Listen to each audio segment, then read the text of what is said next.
എല്ലാവർക്കും ലൈവിലേക്ക് സ്വാഗതം.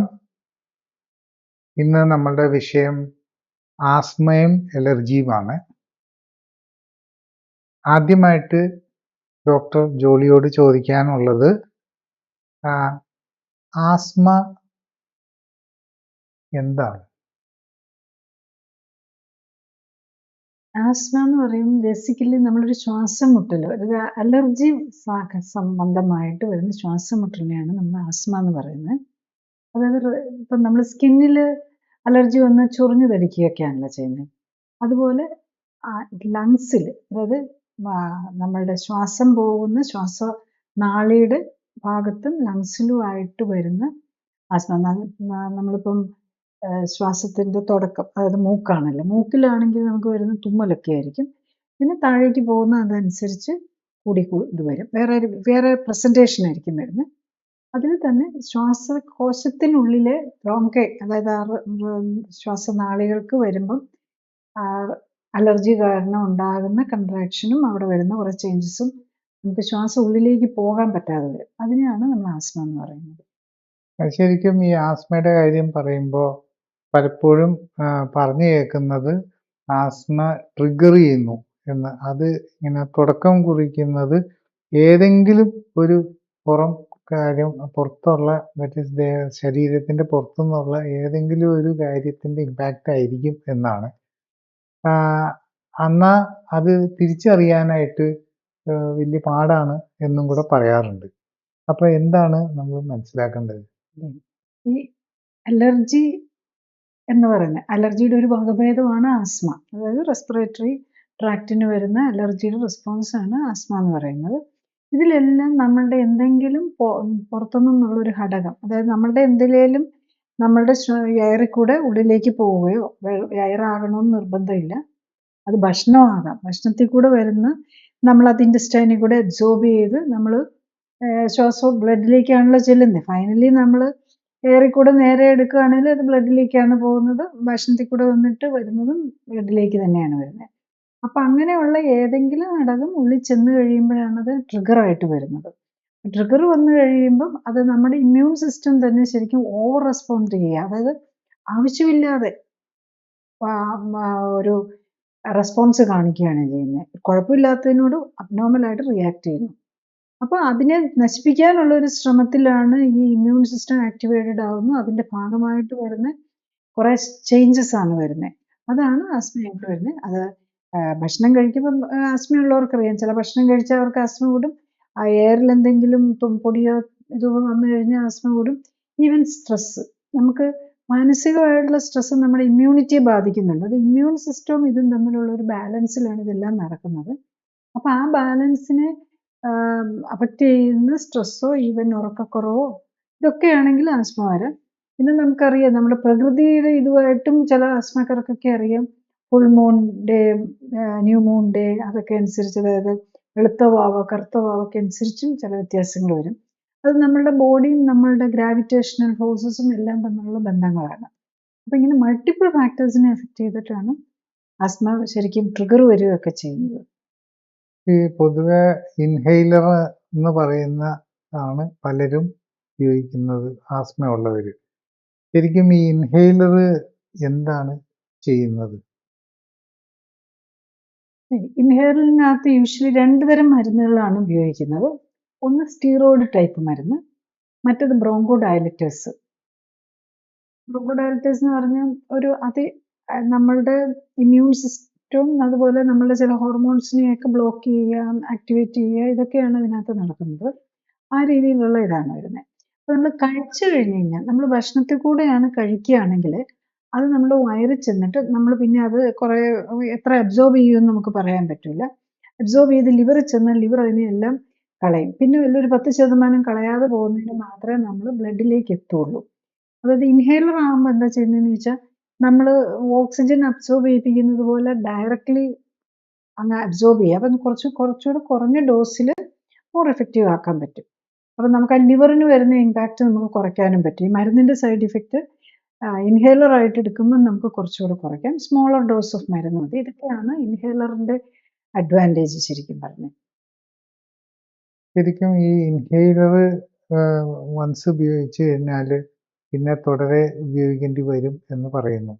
പ്രത്യേകിച്ച് കൊച്ചു പിള്ളേരുടെ കേസിലാണെങ്കിലും അതങ്ങനെ പിന്നെ വീണ്ടും വീണ്ടും ഉപയോഗിക്കേണ്ട ഒരു അവസരം വരും. അപ്പം ഒരു സംശയം എന്താണെന്ന് വെച്ച് കഴിഞ്ഞാൽ അങ്ങനെ തുടരെയായിട്ട് ഇൻഹേലർ ഉപയോഗിച്ചാൽ വേറെ എന്തെങ്കിലും ബുദ്ധിമുട്ടുകൾ വരാൻ സാധ്യതയുണ്ടോ?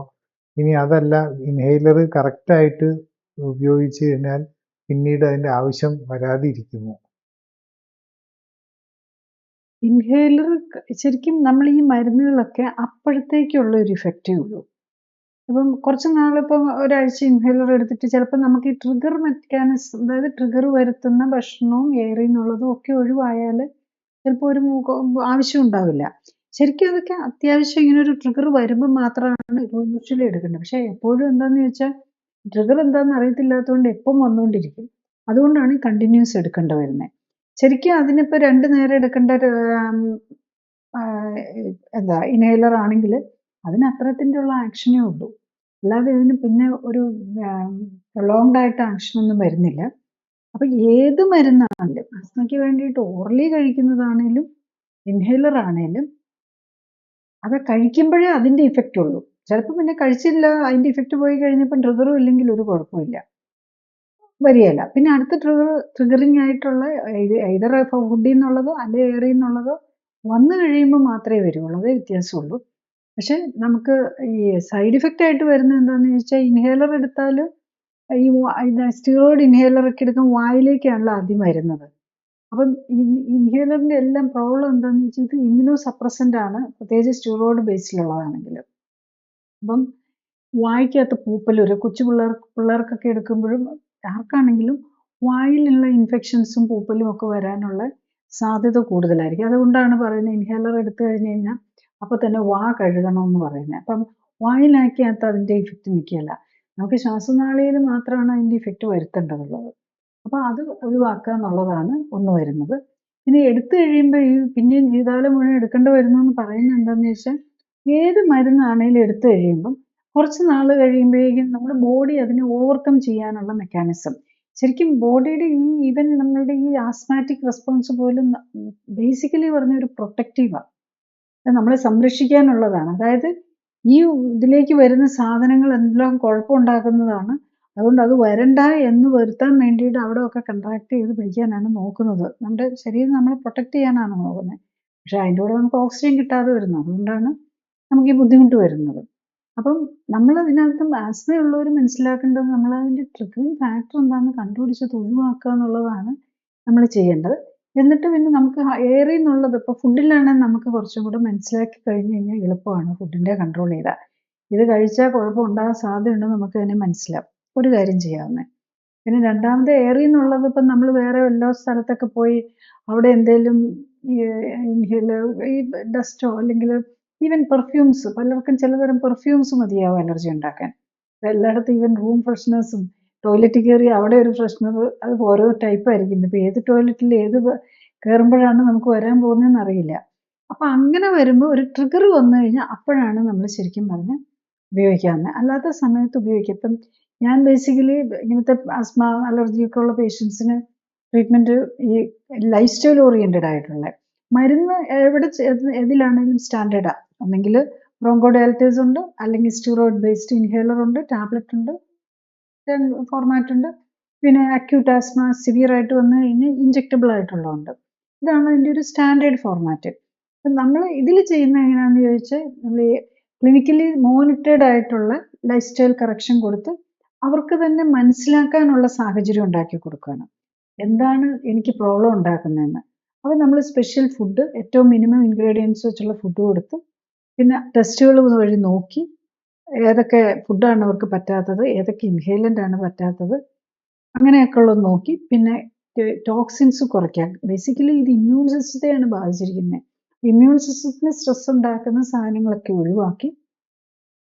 പിന്നെ മിക്കവാറും ഈ പേഷ്യൻസൊക്കെ എക്സസ് ഫാറ്റ് ബോഡിയിലുണ്ടാവും.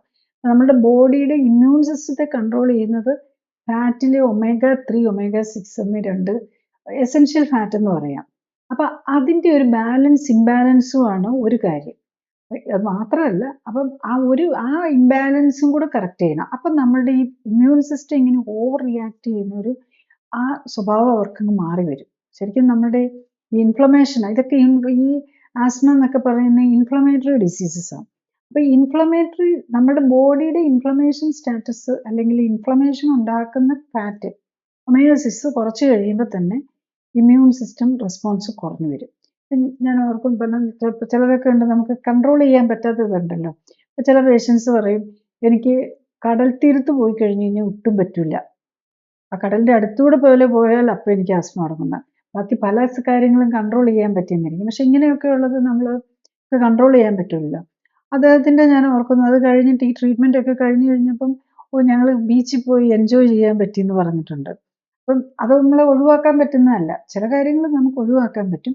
അപ്പൊ ചിലർക്ക് അതിനോടുള്ള ഈ നമ്മളെ കറക്ഷൻ, നമ്മുടെ ബോഡിയുടെ കറക്ഷനും ഇമ്മ്യൂണിറ്റിയുടെ കറക്ഷനും വന്നു കഴിയുമ്പോൾ ഈ റെസ്പോൺസ് തന്നെ കുറയും. നമ്മുടെ വീട്ടിൽ കുറച്ച് ഡസ്റ്റും ഇതൊക്കെ ഉണ്ടാവുമല്ലോ. അപ്പൊ ആദ്യം നമുക്ക് ഒരു ചെറിയ ഡസ്റ്റ് അടിക്കുമ്പോൾ തന്നെ തുമ്മലോ അല്ലെങ്കിൽ ഇതൊക്കെ മരുന്ന് എടുത്തുകൊണ്ട് മാത്രമേ ചെയ്യാവുന്ന ആൾക്ക് സാധാരണ നിലയിൽ ഒരു കുഴപ്പമില്ലാത്ത നിലയിൽ 2 പഫൊക്കെ രാവിലെയും വൈകുന്നേരമൊക്കെ എടുക്കുകയും ഒക്കെ ചെയ്യും. അതിൻ്റെ കൂടെ ഈവൻ ചിലരൊക്കെ ഉണ്ട് ബയോളജിക്കൽസ് എടുത്തുകൊണ്ട്, ഇപ്പോഴത്തെ ലേറ്റസ്റ്റ് മെഡിസിൻസ് ഉണ്ടല്ലോ ബയോളജിക്കൽസ് എന്ന് പറയുന്നത്, അത്തരം മെഡിസിൻസ് ഒക്കെ എടുത്താൽ പോലും വന്നുകൊണ്ടിരിക്കുന്നവർ 2 നേരം ഇതൊക്കെ എടുക്കുന്നവർക്ക് പോലും കംപ്ലീറ്റ് മരുന്നുകളിൽ നിന്ന്, അതായത് ഇൻഹേലറൊക്കെ മാറ്റി ഇങ്ങനെ എപ്പോഴെങ്കിലും ഒരു ഷുഗർ വന്നാൽ മാത്രം ഉപയോഗിക്കാം. അതൊക്കെ വളരെ റെയർ ആയിട്ട് once in A Manto even അതുപോലും ഇല്ലാത്ത നിലയിലേക്ക് വരാൻ പറ്റാറുണ്ടെന്നുള്ളതാണ്. സാധാരണ ആസ്മ കുഞ്ഞിലെ തന്നെ ഡെവലപ്പ് ചെയ്യും എന്നാണ്.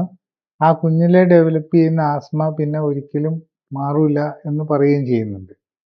അതേപോലെ തന്നെ ഈ ആസ്മയുടെ കാരണങ്ങൾ മിക്കവാറും പുറത്തുനിന്നുള്ളതാണ് എന്ന് പറയുകയും ചെയ്യുന്നുണ്ട്.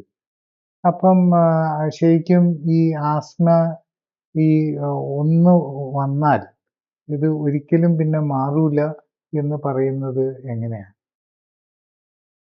അങ്ങനെയൊക്കെ പറയാറുണ്ട്. പക്ഷെ എൻ്റെ എക്സ്പീരിയൻസ് അങ്ങനെയല്ല. ഇപ്പം ജനറലി ഇപ്പം നമുക്ക് മെഡിക്കൽ ലിറ്ററേച്ചറും ഒക്കെ നോക്കി കഴിയുമ്പോൾ ആസ്മ ഇൻഹേലർ എടുക്കാം, ഈ മരുന്നുകളുണ്ട്, ഇതുണ്ട്, അത് വെച്ച് ഒരിക്കലും മാറ്റാൻ പറ്റില്ല. ആസ്മ മാറ്റാൻ പറ്റാത്ത അസുഖമായിട്ട് തന്നെയാണ് വെച്ചിരിക്കുന്നത്. പക്ഷെ നമ്മൾ ഇപ്പം പിള്ളേരിൽ കാണാറുണ്ട്. അത് കഴിഞ്ഞ് പക്ഷെ ചിലർക്കൊക്കെ ഒരു പ്രായം കഴിഞ്ഞ് കഴിയുമ്പോഴേക്കും ആസ്മയുടെ ഇപ്പം ചില ഈ കരപ്പെണ്ണൊക്കെ പോലെയുള്ള സ്കിൻ ഡിസീസിൽ ഒരു പ്രായം കഴിഞ്ഞ് കഴിയുമ്പോൾ ചിലപ്പോൾ ടീനേജിലേക്കൊക്കെ വന്നു കഴിയുമ്പോൾ മാറാറുണ്ട്. അപ്പം ചെറുപ്പത്തിൽ മാത്രം ആവണമെന്നില്ല, അത് കഴിഞ്ഞിട്ട് ആസ്മ വരുന്നവരുമുണ്ട്. 10, 20, 30 വയസ്സൊക്കെ ആകുമ്പോൾ ഈവൻ എൽഡർലി ആകുമ്പോഴേക്കും ആസ്മ വരുന്നവരുണ്ട്. ഇപ്പം എത്രയോ പേര് കോവിഡ് കഴിഞ്ഞിട്ട് ആസ്മ തുടങ്ങി എന്ന് പറയുന്നവരുണ്ട്. അങ്ങനെ പല രീതിയിലുള്ള ആസ്മയുണ്ട്. പോകുക എന്ന് പറഞ്ഞാൽ കംപ്ലീറ്റ് പോകുക എന്ന് പറഞ്ഞു കഴിഞ്ഞാൽ അത് വളരെ റെയറാണ്. അവർക്ക് വൺസ് കുറച്ച് നാൾ മാറി നിന്ന് കഴിഞ്ഞ് കഴിഞ്ഞാൽ പിന്നെയും വരാനുള്ള സാധ്യതകളൊക്കെ ഉണ്ട്. കാരണം അത് ഇമ്മ്യൂൺ സിസ്റ്റത്തിൻ്റെ ഇതും കൂടി അനുസരിച്ചിരിക്കും. അവർ ലൈഫ് സ്റ്റൈൽ കറക്റ്റ് ആക്കിയൊക്കെ നിൽക്കുന്ന സമയങ്ങളിലും സ്ട്രെസ് ഇല്ലാതിരിക്കുന്ന സമയത്തിലും ആസ്മയൊക്കെ മാറി നിൽക്കാനുള്ള പോസിബിലിറ്റി ഉണ്ട്. പിന്നെ ആസ്മ മാറ്റാൻ പറ്റുമോ എന്ന് ചോദിച്ചു കഴിഞ്ഞാൽ ഡെഫിനറ്റ്ലി നമ്മൾ ലൈഫ് സ്റ്റൈൽ കറക്റ്റ് ചെയ്യാൻ ഇല്ലെങ്കിലാണെങ്കിൽ നമ്മൾ ഈ ആസ്മയുടെ നമ്മുടെ ബോഡി നമ്മൾ ഈ ഇപ്പം ലൈഫ് സ്റ്റൈൽ കറക്റ്റ് ചെയ്യുക എന്ന് പറയുമ്പം നമുക്ക് പല ആസ്പെക്ട്സ് ഉണ്ടാവും അതിൽ. നമ്മൾ ഈ clinically supported life style correction എൻ്റെ സൂപ്പർവിഷനിൽ ഞാൻ ചെയ്യാറുള്ള, അതെൻ്റെ എക്സ്പീരിയൻസിലുള്ളതിൽ, അതിൽ നമ്മൾ ബോഡിയെ കറക്റ്റ് ചെയ്ത്, ബോഡി കോമ്പോസിഷൻ കറക്റ്റ് ചെയ്ത്, നമ്മളുടെ സെല്ലുലാർ ലെവലിൽ, അതായത് ബോഡി എക്സ്റ്റേണലി മാത്രമല്ല ഒരു സെല്ലുലാർ ലെവലിൽ അതിൻ്റെ കറക്ഷനും, അതിനൊപ്പം തന്നെ നമ്മൾ ഈ omega-3-6 ബാലൻസ് കറക്റ്റ് ചെയ്യാനുമാണ് ഈ ഫുഡും എക്സസൈസും, ബേസിക്കലി ഫുഡും എക്സസൈസും ആണ് ഇതിനകത്ത് വരുന്നത്. അതിൽ ട്രൈ ചെയ്യുന്നത്. അതിൽ തന്നെ പിന്നെ നമ്മൾ അതിൻ്റെ കൂടുതൽ ഇതിലേക്ക് നോക്കിക്കഴിഞ്ഞാൽ അവർക്ക് അവരുടെ ബോഡിക്ക് പറ്റിയ ഫുഡ് ഏതാണെന്ന് കണ്ടുപിടിച്ച്, അവർക്ക് ഇതുണ്ടാക്കുന്ന അലർജിക് റെസ്പോൺസ് വരുത്തുന്ന സാധനങ്ങൾ എന്തൊക്കെയാണ്, അല്ലെങ്കിൽ ഇൻഹേലർ എന്തൊക്കെയാണെന്ന് കണ്ടുപിടിച്ച് അത് ഒഴിവാക്കാനുള്ള ഒരു സാഹചര്യം കൂടെ, അതെന്താണെന്ന് മനസ്സിലാക്കിയാലല്ലേ ഒഴിവാക്കാൻ പറ്റുള്ളൂ. അപ്പോൾ അത് നമ്മൾ സപ്പോർട്ട് ചെയ്യുന്ന ആളും പേഷ്യൻറ്റും കൂടെ ഈക്വലി ഇൻട്രാക്ട് ചെയ്തിട്ട് വേണം അതെന്താണെന്ന് കണ്ടുപിടിച്ച് അത് ഒഴിവാക്കുക. യൂഷ്വലി നമ്മൾ ഇതിൻ്റെ മന്ത് തന്നെ മിക്കവാറും പേർക്ക് ആസ്മയുടെ ഇൻഹേലേഴ്സൊക്കെ ഒഴിവാക്കാൻ പറ്റാറുണ്ട്. ഇനി പറ്റിയില്ലെങ്കിൽ അവരുടെ നമ്മൾ കണ്ടുപിടിക്കാതെ എന്തോ അവരുടെ വീടുമായിട്ടോ അല്ല അവരുടെ ലൈഫ് സ്റ്റൈൽ ഫാക്ടറുമായിട്ട് ബന്ധപ്പെട്ട് കിടപ്പുണ്ട്. അതെന്താണെന്ന് കണ്ടുപിടിക്കാനുള്ള ആ ഒരു ഇന്റലക്ച്വൽ കപ്പാസിറ്റിയും കണ്ടുപിടിക്കാനായിട്ട് സാധിക്കണം. ഒരു പേഷ്യന്റ് ഞാൻ ഓർക്കുന്നു, അവർക്ക് നല്ല റെസ്പോൺസാ. പക്ഷെ അവരുടെ വീട്ടില് ഈ ഹസ്ബൻഡും മക്കളും എല്ലാം പെർഫ്യൂം അടിക്കുക. അപ്പൊ അതൊക്കെ അവർക്ക് പെർഫ്യൂം അലർജിയാ.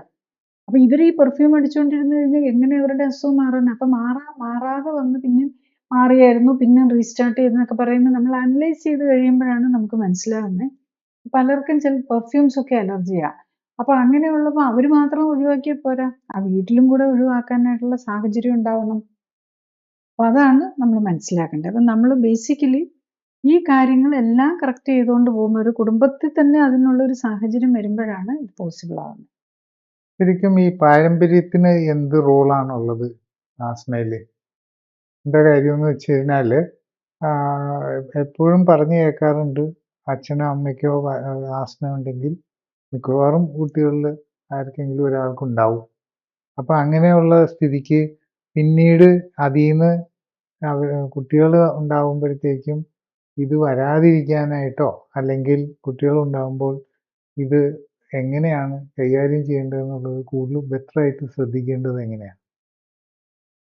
ജനറ്റിക്കലി നമ്മൾ ഈ ജീവിതശൈലി രോഗങ്ങൾക്ക്, ഡയബറ്റീസിനാണെങ്കിലും ഹൈപ്പർ ടെൻഷനാണെങ്കിലും ഹാർട്ട് ഡിസീസിനാണെങ്കിലും ആസ്മയ്ക്കും അലർജിക്കും ആർത്രൈറ്റിസിനും എല്ലാത്തിനും ഒരു ജനറ്റിക് ഘടകം കൂടെ ഉണ്ടാവും.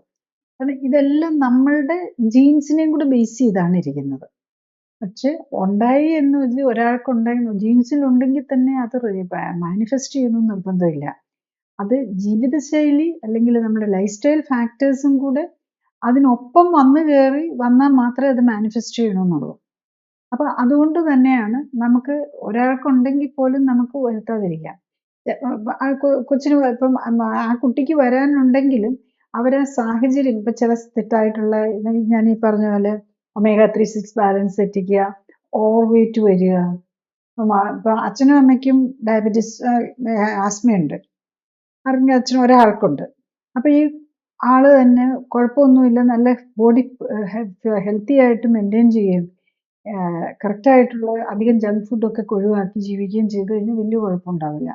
അതേസമയത്ത് നമ്മൾ കൊച്ചിലെ തന്നെ ഇത്തരം ഈ പിള്ളേർക്കൊക്കെ ഉള്ള ജങ്ക് ഫുഡ്, മറ്റേ ഈ ഫ്രൂട്ട് ജ്യൂസ് അല്ല, സോഫ്റ്റ് ഡ്രിങ്ക്സും പേസ്ട്രിയും അതുപോലത്തെ സാധനങ്ങളും സ്വീറ്റ്സും എല്ലാം മേടിച്ചു കൊടുത്ത് ഇത് അവർക്ക് കൊച്ചിലെ മുതലേ തുടങ്ങും. അച്ഛന് ചിലപ്പം കുറച്ച് വലിയ പ്രശ്നമൊന്നും ഉണ്ടാവില്ല, പക്ഷെ കൊച്ചിന്റെ കാര്യത്തിൽ അത് ഭയങ്കര പ്രശ്നമായിരിക്കും. എല്ലാ മാസവും ആന്റിബയോട്ടിക്കും 1 2 ദിവസം ആന്റിബയോട്ടിക്കും ഒക്കെ എടുക്കുന്ന പിള്ളേരെ കാണാറുണ്ട്.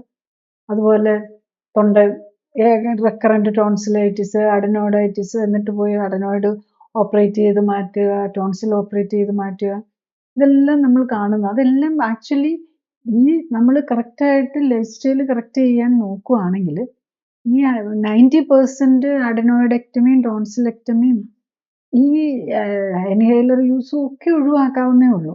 പക്ഷെ അതിനുള്ള ഒരു ആറ്റിറ്റ്യൂഡ് അതിന് മെനക്കെടാനുള്ള ഒരു ഇതും ഇല്ല എന്നുള്ളതാണ് പലപ്പോഴും നമ്മൾ കാണുന്ന ഒരു പ്രത്യേകത. അപ്പൊ നമുക്ക് ലൈഫ് സ്റ്റൈല് ഫുഡൊക്കെ കൺട്രോൾ ചെയ്യപ്പം കാണുന്ന ഫുഡൊക്കെ മേടിച്ച് ഇപ്പം എല്ലാം പിള്ളേർക്ക് എങ്ങനെയാണ് നമ്മൾ കൊടുക്കാതിരിക്കുന്നത്? പേരൻസ് ഏറ്റവും ഈസി ആയിട്ട് ബിസ്ക്കറ്റാണ് മേടിച്ചു കൊടുക്കുന്നത്. ബിസ്ക്കറ്റ് അതൊക്കെയാണല്ലോ ഈസി ആയിട്ട് മേടിച്ചു വെച്ച് പലതരം ബിസ്ക്കറ്റുകൾ, പലതരം ഫ്രൈസ്, ഇങ്ങനെ അതാണ് ലക്ഷറിയുടെ ഒരു ഇതായിട്ട് നമ്മൾ ഇന്ന് വെക്കുന്നത്. ഞാൻ എൻ്റെ മക്കൾക്ക് വേണ്ടിയിട്ട് എല്ലാം മേടിച്ചു വയ്ക്കുന്നുണ്ട്, പലതരം ബിസ്ക്കറ്റും, ഇതൊക്കെയാണ് ഇപ്പോൾ നമ്മൾ കാണുന്നത്. പക്ഷെ അതൊക്കെ ശരിക്കും പറഞ്ഞു കഴിഞ്ഞാൽ അതൊക്കെ മേടിച്ചു കൊടുക്കുന്നതാണ് ഇവരെ രോഗികളാക്കുന്നത്. പ്രത്യേകിച്ച് കൊച്ചു പിള്ളേരുടെ കാര്യത്തിൽ ഈ എപ്പോഴും സ്കൂളിൽ പോകുന്ന പിള്ളേർക്ക് ഈ രോഗങ്ങൾ വരുന്നത്. അവിടെ പോലും ആണെങ്കിലും പല രീതിയിലും നമുക്ക് എളുപ്പത്തിന് വേണ്ടിയിട്ട് ബിസ്ക്കറ്റൊക്കെ ആയിരിക്കും ലഞ്ച് സ്നാക്ക് ഒക്കെ ആയിട്ട് കൊടുത്തു വിടുന്നത്. ഇങ്ങനത്തെ ബേക്കറി ഐറ്റംസ് എളുപ്പമാണല്ലോ. അപ്പൊ അവിടെയാണ് നമ്മുടെ രോഗങ്ങളുടെ തുടക്കം കൂടെ നമ്മൾ മനസ്സിലാക്കുക. ഈ അലർജീസിന്റെ കാര്യം പറയുമ്പോൾ പലപ്പോഴും നമ്മൾക്ക് ഇഷ്ടപ്പെടുന്ന ഒരു കാര്യത്തിനോടായിരിക്കാം നമുക്ക് അലർജി ഉണ്ടാവുക. അതുകൊണ്ട് നമ്മൾ ഒരിക്കലും ചിന്തിക്കില്ല ആ ഐറ്റത്തിന് നമുക്ക് അലർജി ഉണ്ടെന്ന്. അപ്പൊ അങ്ങനെ വരുന്നതുകൊണ്ട് പലപ്പോഴും പലരും കഴിക്കുന്ന പല ഐറ്റംസും അവരുടെ ബോഡിക്ക് അലർജി ഉണ്ടാവും. പക്ഷേ ഒരു ചേട്ടനും അനിയനും ആണെങ്കിൽ ഇവർ തമ്മിൽ തന്നെ അലർജീസിൽ ഭയങ്കര വ്യത്യാസം ഉണ്ടാവും. അപ്പോൾ എങ്ങനെയാണ് ഒരാൾക്ക് ഈ അലർജീസിൻ്റെ കാര്യങ്ങൾ മനസ്സിലാക്കി എടുക്കാൻ സാധിക്കുക? നമ്മൾ അലർജി ഇന്നിപ്പം നമ്മൾ പല രീതിയിലും നമുക്ക് ടെസ്റ്റ് ചെയ്യാൻ ഉണ്ട്. പണ്ടൊക്കെ ആണെങ്കിൽ ഒരു പാച്ച് ടെസ്റ്റ് എന്ന് പറഞ്ഞ് ഇങ്ങനെ സ്കിന്നിൽ അതിൻ്റെ പടമൊക്കെ കാണുമ്പോൾ തന്നെ എല്ലാവർക്കും പേടി തോന്നും. അതുപോലെ ഒരു പാച്ച് ടെസ്റ്റ് ഒക്കെ ആയിരുന്നു ചെയ്യുന്നത്. പക്ഷെ അത് അത്ര പെയിൻഫുൾ ഒന്നും ആയിരുന്നില്ല കേട്ടോ. എന്നാലും ഇങ്ങനെ വരച്ചൊക്കെ വെച്ചിരിക്കുന്ന കാണുമ്പോൾ ഒരു ഫിയർ വന്നു. പക്ഷെ ഇപ്പോൾ അതിൻ്റെ ഒന്നും ആവശ്യമില്ല. ബ്ലഡ് ടെസ്റ്റ് ചെയ്ത് കഴിഞ്ഞാൽ തന്നെ വളരെ മോർ സെൻസിറ്റീവ്. പണ്ട് ബ്ലഡ് ടെസ്റ്റ് ചെയ്ത് കഴിഞ്ഞാൽ അത്ര സെൻസിറ്റീവ് ആയിരുന്നില്ല. ഇപ്പോൾ റീസണബിളി നന്നായിട്ട് സെൻസിറ്റീവ് ആയിട്ടുള്ള ബ്ലഡ് ടെസ്റ്റുകൾ തന്നെ ഉണ്ട്. അപ്പോൾ അത് വെച്ച് നമുക്ക് അറിയാൻ പറ്റും എന്നുള്ളതാണ്. ഇപ്പം നമ്മൾ ഇപ്പോൾ ഒരു 300 ഐറ്റംസ് നമ്മൾ ഇൻഹേലറായിട്ടും ഫുഡിലുള്ള കാര്യങ്ങളും ഒക്കെ ആയിട്ട് നമുക്ക് മൾട്ടിപ്പിൾ കാര്യങ്ങൾ അറിയാൻ പറ്റും. അപ്പോൾ കുറേ കാര്യങ്ങൾ നമുക്ക് അറിയാവുന്ന അതിനകത്ത് കുറേ കാര്യങ്ങൾ അലർജി ഇല്ലാത്തതുണ്ടാവും അത് ഫുഡിലുള്ളത്. അപ്പോൾ അത് യൂസ് ചെയ്താൽ മതിയല്ലോ. അപ്പോൾ അങ്ങനെയാണ് നമ്മൾ ഈ clinically supported life style correction എന്നിങ്ങനെ ഡീറ്റെയിൽ ആയിട്ടുള്ള അല്ലാതെ ഇതൊക്കെ ബ്ലഡ് ടെസ്റ്റാണ്. ഒരു ബ്ലഡ് ടെസ്റ്റിൽ നിന്ന് തന്നെ എല്ലാം തന്നെ അറിയാൻ പറ്റും. അതുകൂടാതെ നമ്മൾ പിന്നെ സ്പെഷ്യൽ ഫുഡ് കൊടുക്കും. അത് കഴിഞ്ഞ് നമ്മൾ ഏതാണ് ഓരോ ഐറ്റംസും നമ്മൾ എന്താണെന്ന് മോണിറ്റർ ചെയ്ത് ചാർട്ട് ചെയ്താണ് ചെയ്യുന്നത്. അപ്പം നമ്മൾ ഒരു 3 മാസം കൊണ്ട് നമുക്കൊരു 10-30 ഐറ്റംസ് നമുക്ക് വേണ്ടത് കഴിക്കാൻ പറ്റുമോ കഴിക്കാൻ പറ്റില്ലയോ എന്ന് അറിയുക എന്നുള്ളതാണ് ഒരു കാര്യം. അത്ര അറിഞ്ഞു കഴിഞ്ഞാൽ പിന്നെ എളുപ്പമാണല്ലോ. നമുക്ക് എന്തെങ്കിലും ഒരു പുതിയത് ഇൻട്രൊഡ്യൂസ് ചെയ്യുമ്പം അപ്പം നമുക്ക് ശ്വാസം മുട്ടൽ വരുന്നുണ്ടെങ്കിൽ അപ്പം പിടികിട്ടി ഇത് നമുക്ക് പറ്റാത്ത സാധനമാണ്. അല്ലെങ്കിൽ ചിലതൊക്കെ ആണെങ്കിൽ നമ്മൾ കുറച്ചൊക്കെ ടോളറേറ്റ് ചെയ്യാൻ പറ്റും. പക്ഷെ സ്ഥിരമായി കഴിഞ്ഞ് കഴിഞ്ഞാൽ നമുക്ക് ശ്വാസം മുട്ടൽ വരും. നമ്മൾ എവിടെയെങ്കിലും പോയി ഒരാൾ ഒരു പെർഫ്യൂം അടിച്ചു വന്ന് നമുക്ക് കുഴപ്പമുണ്ടാവില്ല. പക്ഷെ ഒരു റൂമിൽ തന്നെ ഭയങ്കര സ്മെല്ല് റൂമിൽ കുറേ നേരം ഇരിക്കേണ്ടി വന്നു കഴിഞ്ഞാൽ ഈ റൂം ഫ്രഷ്നസ് ഒക്കെ അടിച്ച് റൂമിൽ ഇരിക്കേണ്ടി വന്നു കഴിഞ്ഞാൽ അവർക്ക് ബുദ്ധിമുട്ട് വരും. അപ്പം അതൊക്കെ നമ്മൾ നോക്കിയും കണ്ടും കൂടെ ജീവിക്കാനായിട്ട്. കാരണം ഇതങ്ങ് മാറ്റുക എന്നല്ല, നമ്മൾ രോഗത്തെ മാറ്റുകയല്ല, നമ്മുടെ ഇമ്മ്യൂൺ സിസ്റ്റത്തെ ഒന്ന് മോഡിഫൈ ചെയ്തത് നമ്മുടെ ഇമ്മ്യൂൺ സിസ്റ്റത്തിന് ഈ ഓവർ റിയാക്ഷൻ ശരിക്കും പറഞ്ഞു കഴിഞ്ഞാൽ നമുക്ക് ഈ മാനസിക രോഗമൊക്കെയുള്ളൊരു ഇറിറ്റബിൾ ആവുമല്ലോ. അവർക്ക് ശരിക്കും പറഞ്ഞു കഴിഞ്ഞാൽ ശരി ഏത് തെറ്റ്, ഇപ്പം സ്കിസോഫ്രീനിയ നമുക്ക് ശരിക്കും സൈക്കോസിസ് വന്നു കഴിഞ്ഞാൽ നമുക്ക് ഏതാണ് ശരി ഏത് തെറ്റേതെന്ന് തിരിച്ചറിയാൻ പറ്റാതെ വരികയാണ് അവർക്ക് ശരിക്കും ആ ബോധമില്ലെന്നാണ്.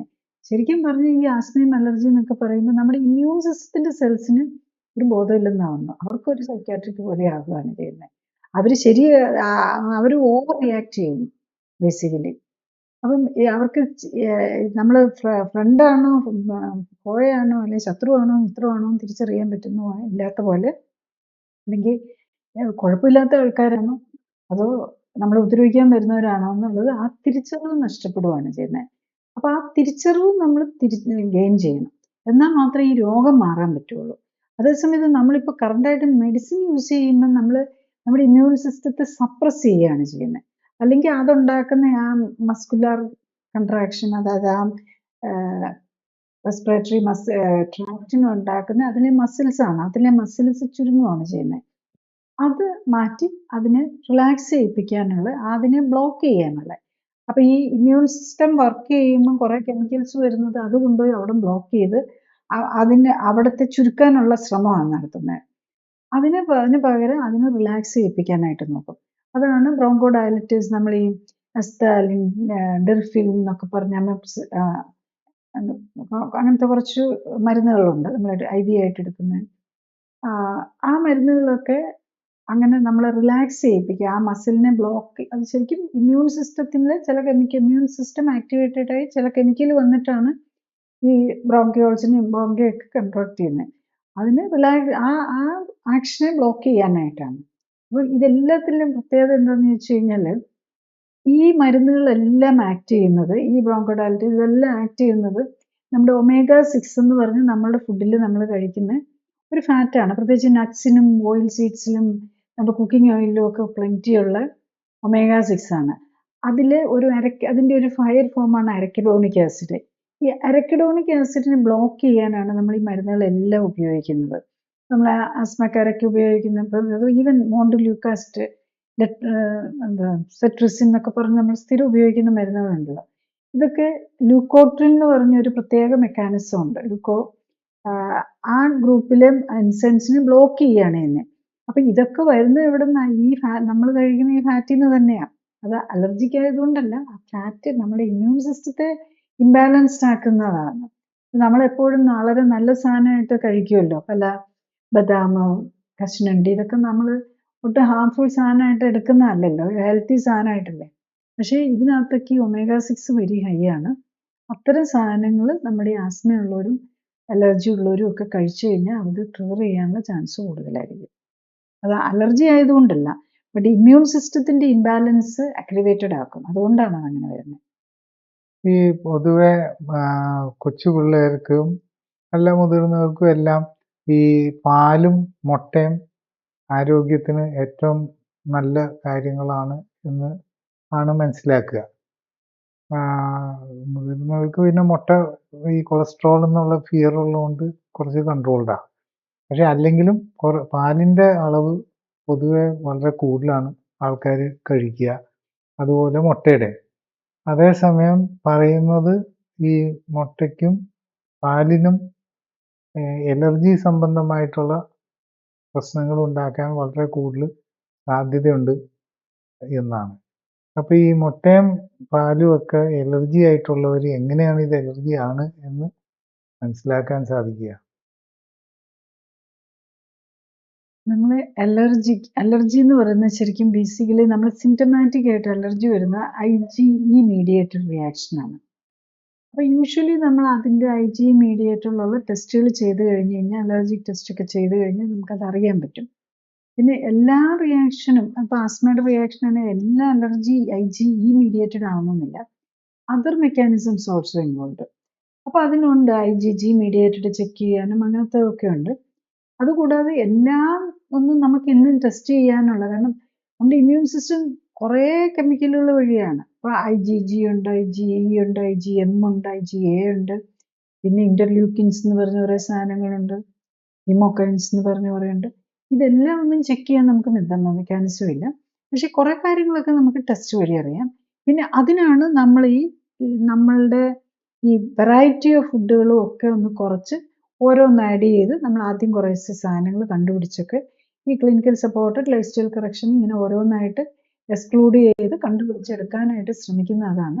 അപ്പോൾ അതൊരു നമ്മൾ ഒത്തിരി നമ്മളിത് ശരിക്കും പറഞ്ഞു കഴിഞ്ഞാൽ ഒരു ഡിഫിക്കൽട്ട് ഇതാണ്. പക്ഷെ നമ്മളൊരു സ്പെഷ്യൽ പ്രോട്ടോക്കോൾ വഴി അതിനെ ഒരു സിംപ്ലിഫൈ ചെയ്ത് ഏത് ആൾക്കാണേലും സിമ്പിളായിട്ട് മനസ്സിലാക്കിയെടുക്കാൻ, സിമ്പിളായിട്ട്, പക്ഷെ എഫേർട്ട് ഇല്ലാതെയല്ല, എഫേർട്ട് കൂടെ കുറച്ചെങ്കിലും ഉണ്ടാവണം, പക്ഷെ വളരെ സിമ്പിളാണ്. ശരിക്കും പറഞ്ഞു കഴിഞ്ഞാൽ പേഷ്യൻ്റ് വില്ലിങ് ആണെങ്കിൽ അതിൻ്റെ കൂടെ നിന്ന് അവനോട് മനസ്സിലാക്കി എടുക്കാനുള്ള ഒരു കപ്പാസിറ്റിയും കൂടെ ഉള്ളവരാണെങ്കിൽ ഈസി ആയിട്ട് മാറാൻ പറ്റുന്ന ആളാണ് എൻ്റെ എക്സ്പീരിയൻസ് കാണിക്കുന്നത്.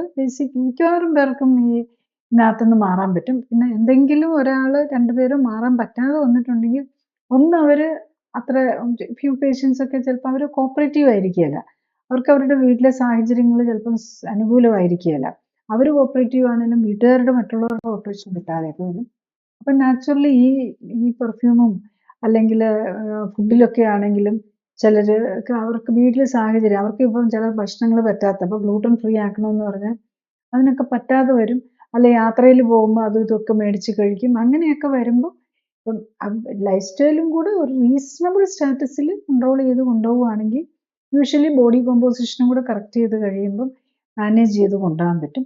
പിന്നെ ജീവിതശൈലിയും ലൈഫ് സ്റ്റൈൽ നമ്മൾ ജീവിക്കുകയാണല്ലോ, അതിനകത്ത് എല്ലാം പെർഫെക്റ്റ് ആയിട്ട് പോകാൻ നമുക്ക് ഒരിക്കലും പ്രതീക്ഷിക്കാൻ പറ്റില്ല. യാത്രയിലും ഒക്കെ കുറച്ചൊക്കെ തെറ്റിച്ചൊക്കെ കഴിച്ചു കഴിഞ്ഞാലും പ്രശ്നം വരികയില്ല. പക്ഷെ കുറച്ച് കൂടുതലായി കഴിഞ്ഞ് കഴിഞ്ഞാൽ അപ്പം തന്നെ നമ്മൾ ആ ഷോർട്ട് ടൈമിന് മാത്രം മരുന്നുകൾ എടുക്കുക. ഓറലായിട്ട് എടുക്കാവുന്ന മരുന്നുകളുണ്ട്. അത്യാവശ്യം വേണ്ടി വന്ന് ഒരു ശ്വാസം മുട്ടൽ വന്ന് ഇൻഹേലറും കയ്യിൽ വെച്ചേക്കുക, അങ്ങനെ മതിയല്ലോ. വൺസ് ഇൻ എ വൈൽ മരുന്നുകൾ നമ്മൾ എടുത്തുകൊണ്ട് നമുക്ക് വലിയ ദോഷമൊന്നും വരികയില്ല. പക്ഷെ കണ്ടിന്യൂസ് എന്നും എടുക്കാന്ന് പറഞ്ഞാൽ ആ മരുന്നിനോട് തന്നെ ഇഫക്റ്റ് ഇല്ലെന്നായി പോകും. പിന്നെ നമുക്ക് വല്ലോ ഒരു വൈറൽ ഇൻഫെക്ഷനോ എന്തെങ്കിലും വന്നൊരു കോവിഡോ അങ്ങനത്തെയൊക്കെ ഒരു പ്രശ്നം വന്നൊരു ട്രിഗർ വന്നു കഴിഞ്ഞാൽ അപ്പോൾ പിന്നെ വേറെ മരുന്നില്ലെങ്കിൽ ഓൾറെഡി ഉള്ളതിനോടൊക്കെ മരുന്നുകളുള്ള വാല്യുബിൾ മരുന്നുകളോടുള്ള ഒക്കെ ഒരു റെസിസ്റ്റൻസ് ആയിട്ട് നിൽക്കുകയായിരിക്കും. അവിടെയാണ് മോഡേൺ മെഡിസിനിൽ മരുന്നുകളൊക്കെ വളരെ നല്ലതാണ്, പക്ഷെ വെരി ഇഫക്റ്റീവുമാണ്. പക്ഷെ അത് വളരെ ജുഡീഷ്യസ് ആയിട്ട് യൂസ് ചെയ്യണം, അല്ലാതെ എന്നും എടുത്തുകൊണ്ടിരിക്കാനുള്ളതല്ല. ജീവിതശൈലി രോഗമാണ്, ജീവിതശൈലി കറക്റ്റ് ചെയ്താൽ നമ്മൾ ആസ്മയിൽ നിന്ന് മാറാൻ പറ്റും. മരുന്നും ഇൻഹേലറും എടുത്ത് നമ്മൾ ആസ്മയിലോട്ട് മാറാൻ പറ്റുമെന്ന് നമ്മൾ പ്രതീക്ഷിക്കരുത്. ഈ സ്കിന്നിന്റെ ചൊറിച്ചില് കാണിച്ചപ്പോ പറഞ്ഞത് ഈ സ്കിന്നിന്റെ ഗ്രോത്ത് വളരെ സ്പീഡിൽ നടക്കുന്നതുകൊണ്ടാണ് അതങ്ങനെ മാറാൻ ചാൻസ് കുറവാണ് എന്നുള്ളതാണ്. അപ്പം അതെന്താണ്? സ്കിന്നിന്റെ ഗ്രോത്ത് കൂടുതലാന്ന് പറഞ്ഞാൽ മിക്കവാറും അത് സോറിയാസിസ് ആയിരിക്കും. അതിലാണ് സ്കിന്നിന്റെ ഫാസ്റ്റർ ആയിട്ട് ടേൺ ഓവർ വന്ന് സെൽസ് ഇത് വരുന്നത്. അതൊരു ഓട്ടോ ഇമ്മ്യൂൺ ഡിസീസാണ്.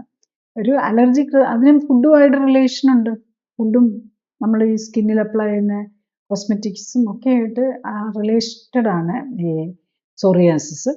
അപ്പോൾ അതിൽ യൂഷ്വലി ടിപ്പിക്കൽ സോറിയാസിസ് എന്ന് പറഞ്ഞാൽ ഇങ്ങനെ സ്കെയിൽസ് പോലെ ഇങ്ങനെ സ്കിൻ പൊടിഞ്ഞു പൊടിഞ്ഞ് താഴെ വീഴുന്നത് പോലെയുള്ളൊരിത്.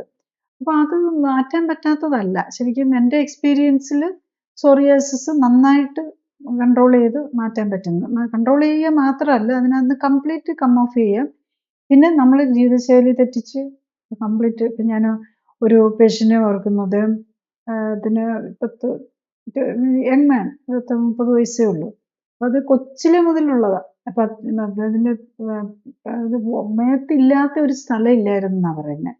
അത് അദ്ദേഹം ട്രീറ്റ്മെൻറ്റിന് വരുമ്പോഴും അങ്ങനെ തന്നെയാണ്. ഒരു 27, 28, 29 ഇയേഴ്സ് ഉണ്ടാവും. ഹോൾ ബോഡി സ്കിന്നും കൈ മുതൽ എല്ലായിടും. അത് ശരിക്കും സോറിയാസിസ് ആണോ എക്സിമയാണോ എന്ന് പറയാൻ പറ്റില്ല. പൊടിഞ്ഞു പോകുന്നതുകൊണ്ട് ചില സമയത്ത് ചിലയിടത്ത് ഇങ്ങനെ വെള്ളം വരുന്ന പോലെയുള്ള എക്സിമയുടെ പിക്ചറും കാണിക്കുന്നുണ്ട്. അദ്ദേഹത്തിൻ്റെത് ഒരു 3 months ആയിട്ട്, നമ്മൾ യൂഷ്വലി ബേസിക് ട്രീറ്റ്മെൻറ്റ് എന്ന് പറയുന്നത് 3 months ആണ്. 3 months ആയപ്പോഴേക്കും കംപ്ലീറ്റ് സ്കിന്ന് നോർമലായി, ഒരു പ്രോബ്ലം ഇല്ല. പക്ഷേ അദ്ദേഹത്തിന് റൈസ് അലർജിയാണ്. അപ്പം ഈ റൈസ് ഇടയ്ക്കിടയ്ക്ക് പോയി എടുത്ത് കഴിഞ്ഞും ഇടയ്ക്കിടയ്ക്ക് ചൊറിച്ചിൽ വരും. എന്നിട്ട് അന്നേരം പോയി എടുത്ത് മരുന്ന് കഴിക്കും. അപ്പം അതാണ് ഉള്ളൊരു പ്രോബ്ലം. റൈസിനോടുള്ള ഇതിന് കംപ്ലീറ്റ് മാറ്റാൻ പറ്റുന്നില്ല. നമുക്ക് അതും അങ്ങനെ ഒത്തിരി പേര് കാണുന്നുണ്ട്. നമ്മുടെ റൈസ്, കാരണം പഴയ കാലത്തെ റൈസൊന്നും അല്ലല്ലോ. ഇപ്പോൾ ഒത്തിരി വെറൈറ്റി ഓഫ് റൈസ് വന്നു. പിന്നെ ഈ പാലിനോടും നേരത്തെ ചോദിച്ചെന്ന് തോന്നുന്നു, പാലിനോടുള്ള അലർജി, മുട്ടയൊക്കെ എങ്ങനെയാണ്? മുട്ടയും പാലും ഒക്കെ പലർക്കും അലർജി ആയിട്ട് കാണുന്നുണ്ട്.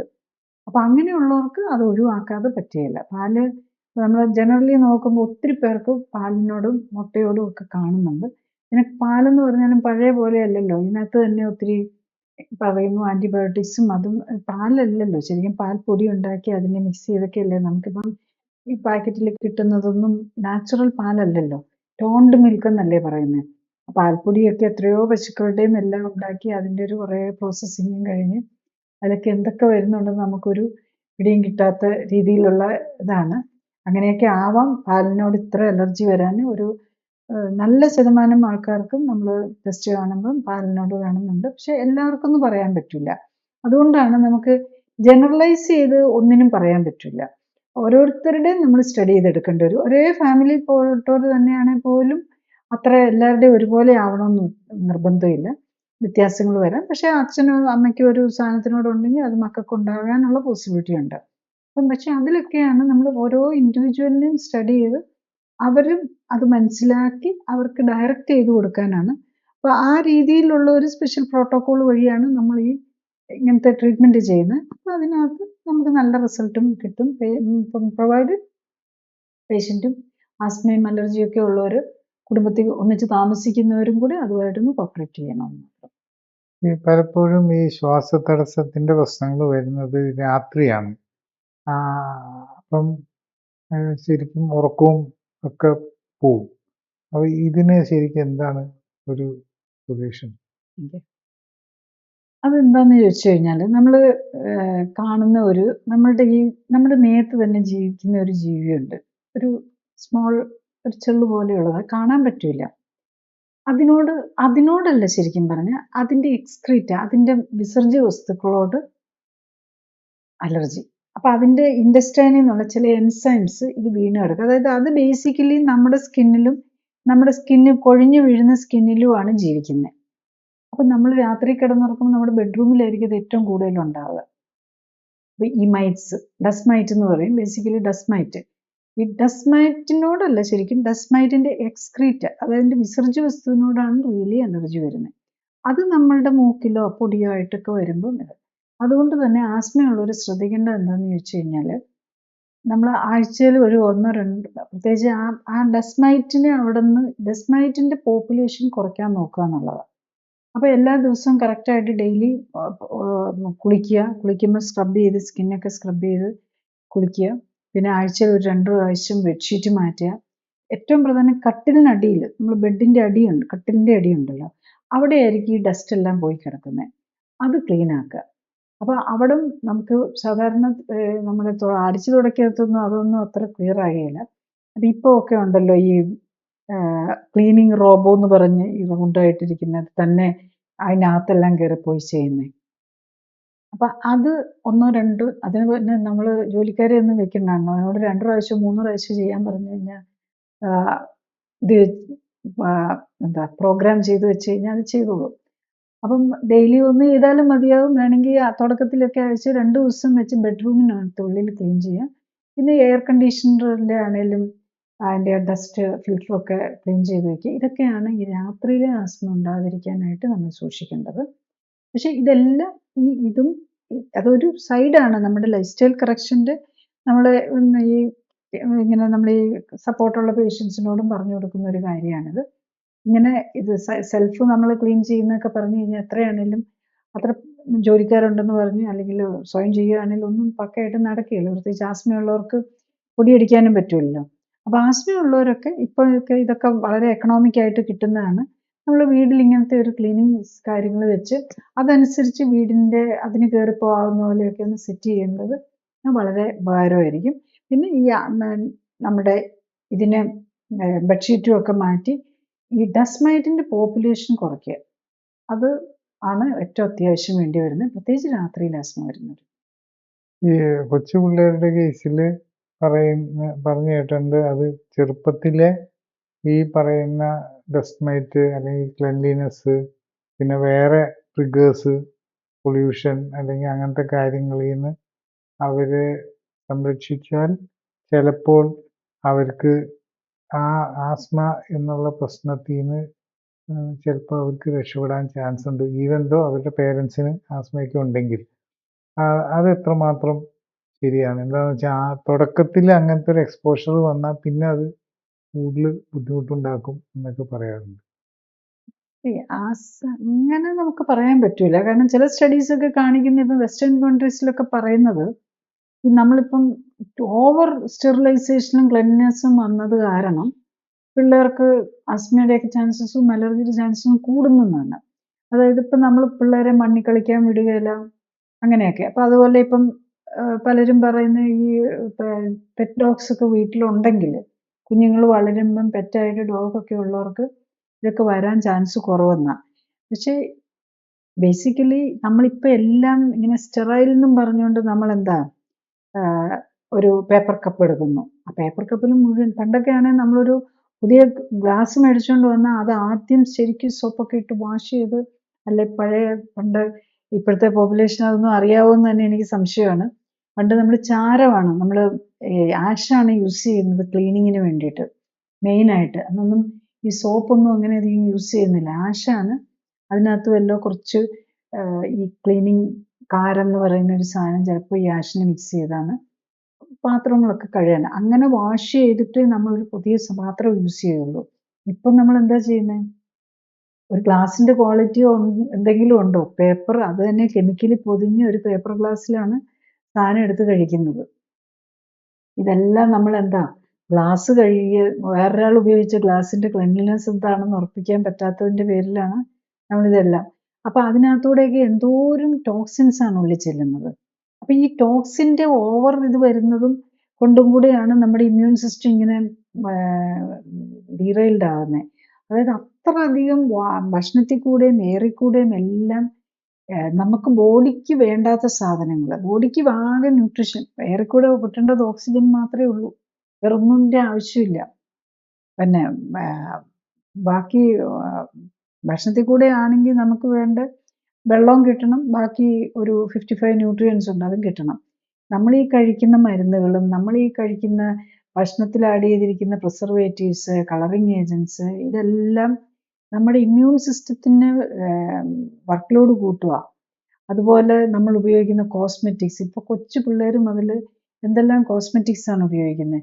ഈവൻ പിള്ളേരെ നമ്മൾ എന്താ പഴയ കാലത്താണെങ്കിൽ നമ്മുടെ അതായത് നമ്മുടെ കേരളത്തിലെ ട്രഡീഷൻ സ്പെഷ്യലായിട്ടുണ്ടാക്കിയ വെളിച്ചെണ്ണ, ഉരുക്ക് വെളിച്ചെണ്ണ ഉപയോഗിച്ച് നമ്മൾ കുഞ്ഞുങ്ങളെ തേച്ച് കുളിപ്പിക്കുന്നിടത്ത് ഇപ്പം പെട്രോളിയം മിനറൽ ഓയിൽ തന്നെ നമ്മൾ ബേബി ഓയിൽ എന്നും പറഞ്ഞ് സ്പെഷ്യൽ ഓയിലൊക്കെ മേടിക്കുന്നത് മിനറൽ ഓയിലാണ്, പെട്രോളിയം. ഏറ്റവും ഈവൻ കാർസിനോജനിക് ആണെന്ന് പറയുന്ന ക്യാൻസർ വരാൻ സാധ്യത ഉണ്ടാക്കാവുന്ന സാധനമാണ് നമ്മുടെ പിള്ളേർക്ക് സ്പെഷ്യലായിട്ട് ബേബി ഓയിലാണെന്നും പറഞ്ഞ് ഈ പെട്രോളിയം ഓയിലിനകത്ത് പെർഫ്യൂം ഇട്ട സാധനമാണ് നമ്മൾ ഇട്ട് കൊടുക്കുന്നത്. അപ്പം ഇതെല്ലാമാണ് നമ്മളെ രോഗികളാക്കുന്നത്, നമ്മുടെ പിള്ളേരെ രോഗികളാക്കുന്നത്. നമ്മൾ ഇങ്ങനത്തെ സാധനങ്ങളിൽ നിന്നാണ് മക്കളെ നമ്മൾ ഈ ആർട്ടിഫിഷ്യൽ സാധനങ്ങൾ, കളർ, പ്രിസർവേറ്റീവ്സ്, ഇങ്ങനത്തെ കോസ്മെറ്റിക്, ബോഡി കെയർ സാധനങ്ങൾ, ഇതിൽ നിന്നൊക്കെയാണ് നമ്മൾ മാറ്റി നിർത്താൻ നോക്കേണ്ടത്. ശരിയാണ്, ഡസ്മൈറ്റ് കുറച്ച് വെക്കേണ്ടത് എന്തായാലും എല്ലാവരുടെയും ആവശ്യമാണ്. ഡസ്മൈറ്റ് കൂടുന്നത് പോപ്പുലേഷൻ വീടിനകത്ത് കുറച്ച് വയ്ക്കാനായിട്ട് എല്ലാവരും നോക്കണം. അധികം പ്രത്യേകിച്ച് ബെഡ്റൂം നമ്മളെപ്പോഴും എല്ലാവരും വീടിൻ്റെ മുൻവശമൊക്കെ നല്ല വൃത്തിയാക്കി ഇടും. ഡൈനിങ് റൂമും അല്ലെങ്കിൽ ഗസ്റ്റ് റൂമും ഒക്കെ നല്ല വൃത്തിയായിരിക്കും, ബെഡ്റൂമിനകത്ത് മുഴുവൻ പൊടിയായിരിക്കും. അത് നമ്മൾ സൂക്ഷിക്കണം. ബെഡ്റൂമാണ് ഏറ്റവും നമ്മൾ ക്ലീൻ ആയിട്ട് വെക്കേണ്ടത്. പ്രത്യേകിച്ച് ഡസ്റ്റ്, അതിൻ്റെ ഭംഗി ഉറവട്ടോ ഇതല്ല, ആ ബെഡ്ഷീറ്റിൻ്റെയും റൂമിനകത്ത് ക്ലെൻലിനെസ്. കാരണം ഈ ഡസ്മൈറ്റിന് വളരാനുള്ള ഒരു സാഹചര്യം കൊടുക്കരുത്. കുറച്ചൊക്കെ ഉണ്ടാകും, ഡസ്മൈറ്റിന് കുറച്ച് ബെനിഫിറ്റും ഒക്കെ ഉണ്ടാകും, വീടുണ്ടോ എന്തൊക്കെ ഉണ്ടെന്ന്. പക്ഷെ അത് ഓവർ പോപ്പുലേറ്റഡ് ആവരുത്, അതാണ് നമ്മൾ ശ്രദ്ധിക്കേണ്ടത്. ഇപ്പം എല്ലാവരുടെയും ഒരു പുതിയ ധാരണ ഈ ഗ്ലൂട്ടൻ എന്ന് പറയുന്നത് ഭക്ഷണത്തിൽ ഉണ്ടെങ്കിൽ അത് പല രീതിയിലത്തെ പ്രശ്നങ്ങളൊക്കെ ഉണ്ടാക്കാം എന്നാണ്. ഈ ഗ്ലൂട്ടൻ എന്തൊക്കെ പ്രശ്നങ്ങളാണ് സാധാരണ ഉണ്ടാക്കുക? ഗ്ലൂട്ടൻ എന്ന് പറയുമ്പോൾ നമ്മൾ ഗോതമ്പ്, മൈദ, റവ, ഓട്സ്, റൈ ഇങ്ങനെയൊക്കെയുള്ള സാധനങ്ങളിലുള്ള ഒരു പ്രോട്ടീനാണ് ശരിക്കും. നമുക്ക് പണ്ടൊന്നും അറിയില്ലല്ലോ. നമ്മൾ ഗോതമ്പ് നമ്മൾ ഡയബറ്റിക് ആയവരോടെല്ലാം ഗോതമ്പിലേക്ക് മാറാനല്ലേ പറയുന്നത്. അപ്പം റൈസ് നല്ലതല്ല, ഗോതമ്പാണ് നല്ലതെന്നുള്ള ഒരു ചിന്താഗതി നമുക്ക് എല്ലാവർക്കും വന്നിരുന്നു ഒരു കാലത്ത്. പക്ഷെ ഇപ്പം ലേറ്റസ്റ്റ് സ്റ്റഡീസ് കാണിക്കുന്നത് അതൊരു സീലിയാക് ഡിസീസ്, അതായത് വയറിന് വരുന്ന ഒരു രോഗമായിരുന്നു സീലിയാക് ഡിസീസ് എന്ന് പറഞ്ഞാൽ. അതിലാണ് നമ്മൾ ഗ്ലൂട്ടൺ ആണ് അതിൻ്റെ കാരണം ആദ്യമായിട്ട് കണ്ടുപിടിക്കുന്നത്. പിന്നെ ഇപ്പം നമ്മൾ കാണുന്നതനുസരിച്ച് ഗ്ലൂട്ടൺ പല സാധനങ്ങൾക്കും പല രോഗങ്ങൾക്കും കാരണമാകുന്നു എന്നാണ്. ഈവൻ മാനസിക രോഗം മുതൽ ആർത്രൈറ്റിസ് മുതൽ പലതിനും ഗ്ലൂട്ടൺ കാരണമാകുന്നു എന്നുള്ളതാണ് കാണിക്കുന്നത്. അപ്പം നമുക്ക് ഉണ്ടെങ്കിൽ ഗ്ലൂട്ടൻ ഫ്രീ ഡയറ്റ് എടുക്കുക എന്നുള്ളത് തന്നെയാണ് എപ്പോഴും നല്ലത്. ഗ്ലൂട്ടൻ ഫ്രീ ആണെന്നും പറഞ്ഞ് നമ്മളുള്ള മറ്റുള്ള കളറും പ്രിസർവേറ്റീവ്സും ഇട്ട് ഗ്ലൂട്ടൻ ഫ്രീ ആട്ടയാണെന്നും പറഞ്ഞ് മേടിച്ച് ഓരോരുത്തരും കഴിക്കുന്നത് കാണാറുണ്ട്. ഈവൻ കഴിഞ്ഞ ദിവസം എൻ്റെ ഒരു ക്ലോസ് ആയിട്ടുള്ളത് ആൾ മേടിച്ചിട്ട് വന്നത് ഇത് മൈദ ഫ്രീ ബ്രെഡാണ്, സൂപ്പർ ബ്രെഡാണെന്ന് പറഞ്ഞ് മേടിച്ചിട്ടുണ്ടെന്ന്. അപ്പം മൈദ ഫ്രീ, ശരി മൈദ ഫ്രീ, അപ്പോൾ ഗ്ലൂട്ടൻ ഫ്രീ ആണെന്നാണ്. അപ്പം മൈദ എല്ലാവർക്കും പേടിയാണല്ലോ, അപ്പോൾ മൈദ ഫ്രീ ആണ്. അപ്പം പക്ഷേ എന്താ കാര്യം, ഇതിനകത്ത് ഫുൾ ഗോതമ്പാണ്, ഫുള്ളും ഗോതമ്പാണ്.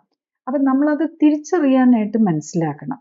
ഇപ്പം നല്ലതാണെന്നും പറഞ്ഞ് ഇത് ചെയ്താലും എന്നിട്ട് അതിനകത്ത് അത് മാത്രമല്ല, അതിനകത്ത് വീണ്ടും ഗ്ലൂട്ടൻ തന്നെ ആഡ് ചെയ്തിട്ടുണ്ട്. ഗ്ലൂട്ടൻ ഇപ്പോൾ പൗഡറായിട്ട് മേടിക്കാനും കിട്ടും. അപ്പം ഗോതമ്പിൻ്റെ അല്ല എന്ന് പറഞ്ഞിട്ട് വേറെന്തെങ്കിലും ഒരു ധാന്യത്തിൻ്റെ എടുത്തിട്ട്, ലൈക്ക് നമ്മളിപ്പം ഉണ്ടല്ലോ പലതരം മില്ലറ്റ് ഉണ്ട്, അതിനകത്തേക്ക് കുറേ ഗ്ലൂട്ടൻ പ്രോട്ടീനായിട്ട് ആഡ് ചെയ്യും. ഗോതമ്പിൽ നിന്ന് പ്രോട്ടീനായിട്ട് വേർതിരിച്ചെടുത്തിട്ട് ഗ്ലൂട്ടൻ തന്നെ മേടിക്കാൻ കിട്ടും. അതിട്ടിട്ട് ബ്രെഡ് ഉണ്ടാക്കും.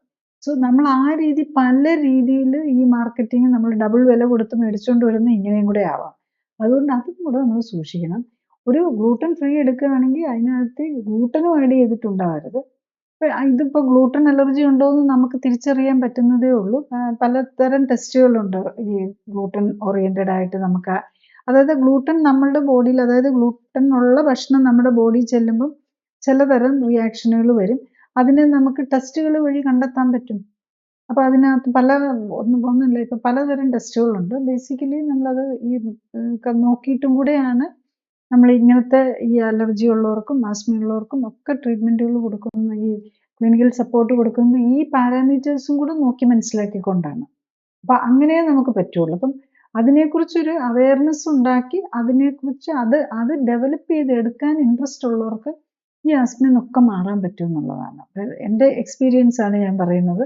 അപ്പം നമ്മളിപ്പോൾ നിങ്ങൾ മോഡേൺ മെഡിസിൻ ടെക്സ്റ്റ് ബുക്കുകളിലും അല്ലെങ്കിൽ ഗൂഗിളിലാണെങ്കിലും വിക്കിപീഡിയയൊക്കെ നോക്കിയാൽ ആസ്മയും അലർജിയും മാറ്റാൻ പറ്റാത്ത കാര്യമാണെന്നാണ്. പക്ഷെ അങ്ങനെയല്ല, മരുന്ന് വെച്ച് മാറ്റാൻ പറ്റില്ല. That is definite. മരുന്നൊക്കെ അപ്പോഴത്തേക്കുള്ള ആ മരുന്ന് എടുക്കുന്ന സമയത്തേക്കുള്ള ഇഫക്റ്റ് മാത്രമേ ഉള്ളൂ. പക്ഷേ ലൈഫ് സ്റ്റൈൽ കറക്റ്റ് ചെയ്ത് കഴിഞ്ഞ് കഴിഞ്ഞാൽ അതനുസരിച്ച് മനസ്സിലാക്കി, അതായത് ലൈഫ് സ്റ്റൈൽ കറക്റ്റ് ചെയ്യുക എന്ന് പറഞ്ഞു കഴിഞ്ഞാൽ എങ്ങോട്ടാണ് കറക്ഷൻ എന്നുള്ളത് മനസ്സിലാക്കാൻ പറ്റണം. അതിനുള്ള ഡയറക്ഷൻസ് ആണ് നമ്മൾ ഈ ക്ലിനിക്കൽ സപ്പോർട്ടിൽ കൂടെ കൊടുക്കുന്നത്. അപ്പം അവരെ പഠിച്ചുകൊണ്ട് വേണം, അത് എല്ലാവർക്കും ഒന്നല്ല, അവരെ പഠിച്ച് അവർക്ക് വേണ്ടി മോഡുലേറ്റ് ചെയ്ത് കൊടുക്കുകയും കൂടെ ചെയ്യുമ്പോൾ വളരെ ഫാസ്റ്റായിട്ട് റെസ്പോൺസ് വരും എന്നുള്ളതാണ്. ഞാൻ 2 പഫ് രാവിലെയും വൈകുന്നേരം ഒക്കെ എടുക്കുന്നവർക്ക് മിക്കവാറും ഒരു മാസം കൊണ്ട് തന്നെ അത് വല്ല വൺസ് ഇൻ എ വൈൽ ഒരെണ്ണം വല്ല ഒരു ട്രിഗർ വരുമ്പോഴോ അല്ലെ അത് തിരിച്ച് ഫുഡ് കഴിക്കുമ്പോഴോ അല്ലെ എവിടെയെങ്കിലും പോയി എന്തെങ്കിലും സ്മെല്ലടിക്കേണ്ടി വരുമ്പോഴോ ആ നിലയിലേക്ക് നമുക്ക് കുറയ്ക്കാൻ പറ്റും എന്നുള്ളതാണ്. ഈ സൈനസൈറ്റിസ് ഈ അലർജി സംബന്ധമായിട്ടുള്ള എന്തെങ്കിലും രീതിയിൽ കണക്റ്റഡ് ആണോ? എന്താണെന്ന് വെച്ചാൽ ഇതും പലപ്പോഴും പലരും ചിന്തിക്കുന്നത് എന്തെങ്കിലും വേറെ പുറത്തുള്ള കാര്യങ്ങളുമായിട്ട് ബന്ധപ്പെട്ടാണ് തുടങ്ങുന്നതെന്നാണ്.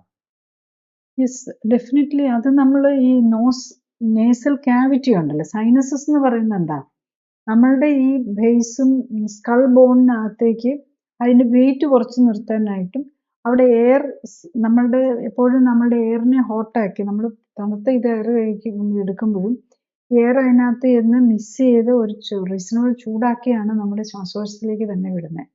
അതിന് വേണ്ടിയിട്ടുള്ള എയർ പോക്കറ്റ്സ് ആണ് എയർ സൈനസ് എന്ന് പറയുന്നത്. അതിനെ ചുറ്റി ഒരു മ്യൂക്കസ് മെമ്പറൈൻ ഉണ്ട്, അതും നമ്മുടെ ഇമ്മ്യൂൺ സിസ്റ്റത്തിൻ്റെ പാർട്ടാണ്. അപ്പോൾ അവിടെ വെച്ച് തന്നെ എന്തെങ്കിലും ബാക്ടീരിയോ വൈറസിനെയൊക്കെ ഉണ്ടെങ്കിൽ അവർ പിടിക്കും, ആ ഇതിനകത്ത് കയറി അവിടെ അതിനൊന്നും എയറിനെ ചൂടാക്കുക മാത്രമല്ല അതിനകത്ത് കയറി അവിടെ നിൽക്കുമ്പം അവിടെ എന്തെങ്കിലും ബാക്ടീരിയോ വൈറസിനെയൊക്കെ ഉണ്ടെങ്കിൽ അതിനെ പിടിക്കാനും ഒക്കെ ഉള്ളവരാണിത്. അപ്പം നമ്മൾ സൈനസൈറ്റിസ് വരുന്നത് തന്നെ ഈ ടൈപ്പ് ഓഫ് അലർജി, അത് റെസ്പിറേറ്ററി അലർജി മാത്രമാവണമെന്നില്ല, ഫുഡ് അലർജി കൊണ്ടും ഫുഡിലുള്ള പറ്റാത്ത സാധനങ്ങളും, കാരണം നമുക്ക് ഫുഡിൽ വരുന്ന സാധനങ്ങൾ അത് നമ്മുടെ മ്യൂക്കസ് മെമ്പറിൽ ബ്ലഡിലേക്കാണല്ലോ എല്ലാം വരുന്നത്, മ്യൂക്കസ് മെമ്പറിനെ എല്ലാം ബാധിക്കും. അപ്പം എന്താ ഈ സൈനസിലൊക്കെ എന്താ നമുക്ക് ശരിക്കും മൂക്ക് ഒലിക്കുക അല്ലെ മൂക്കടയൊക്കെ അല്ലേ ചെയ്യുന്നത്, അപ്പം ആ സെക്രീഷൻസ് കൂടുകയാണ്. അപ്പം നമ്മുടെ ഇമ്മ്യൂൺ സിസ്റ്റം ഈ സാധനത്തിനെയൊക്കെ പുറത്ത് കളയാൻ ഒരു മാർഗമായിട്ട് ഈ മ്യൂക്കസ് മെമ്പറൈൻ ഓൾസോ നമ്മുടെ ഈ എക്സ്ക്രീറ്ററി ഓർഗനാണ്, അതായത് വിസർജനാവയവത്തിൻ്റെ ഭാഗമാണ് നമ്മുടെ സ്കിന്ന്, വേർപ്പ് വഴി വേസ്റ്റ് കളയും. അതുപോലെ ഈ മ്യൂക്കസ് മെമ്പറൈന് അതിൻ്റെ ഡിസ്ചാർജ് വഴിയും വേസ്റ്റ് കളയാനാണ് നോക്കുന്നത്. അപ്പം ഈ അലർജൻ്റായിട്ട് ചെന്ന സാധനത്തിന് പുറത്ത് കളയാനുള്ള ഒരു ശ്രമം നടത്തുന്നതിൻ്റെ ഭാഗമായിട്ടാണ് ഈ മൂക്കൊക്കെ വന്ന് അടയുകയൊക്കെ ചെയ്യുന്നത്. അതിന് നമ്മൾ അതെന്താണെന്ന് കണ്ടുപിടിച്ച് കളയാതെ നമ്മളെന്താ സാധാരണ ചെയ്യുന്നത്, ഒരു മൂക്ക് അടഞ്ഞെന്ന് പറഞ്ഞാൽ അല്ലെ മൂക്കിൻ്റെ പാലത്തിന് അവിടെ നോക്കുമ്പോഴായിരിക്കും പാലം ഇച്ചിരി അല്ലെ ഈ മൂക്കിൻ്റെ ഇടയിലുള്ള ആ ഭിത്തിക്ക് ഇച്ചിരി ഒരു വളവുണ്ടാവും, അപ്പോൾ അതാ അതിന് കാരണം എന്നും പറഞ്ഞ് അത് വോയിസ് കറക്റ്റ് ചെയ്യും. പിന്നെ ഈ മറ്റേ സൈനസൈറ്റിസ് ആണെന്നുണ്ടെങ്കിൽ എന്നും പറഞ്ഞ് ഒന്നെങ്കിൽ പോളിപ്പെടുത്ത് കളയാനായിട്ട് നോക്കും. പിന്നെ ആ മ്യൂക്കസ് മെമ്പറൈനെ ഇപ്പോൾ ഏറ്റവും ലേറ്റസ്റ്റ് ആയിട്ട് സർജറി ആ മ്യൂക്കസ് മെമ്പറൈനെ മുഴുവൻ സ്ട്രിപ്പ് ഓഫ് ചെയ്യുക, ജസ്റ്റ് നമ്മുടെ സ്കിന്നിങ്ങനെ പൊളിച്ചെടുക്കുന്നത് പോലെ ആ മ്യൂക്കസ് മെമ്പറൈനെ എല്ലാം ആ സ്കിന്നെ മറ്റേ നമ്മുടെ സ്കൾ ബോണേന്ന് അടിച്ചെടുത്ത് മാറ്റിക്കളയാണ് ചെയ്യുന്നത്.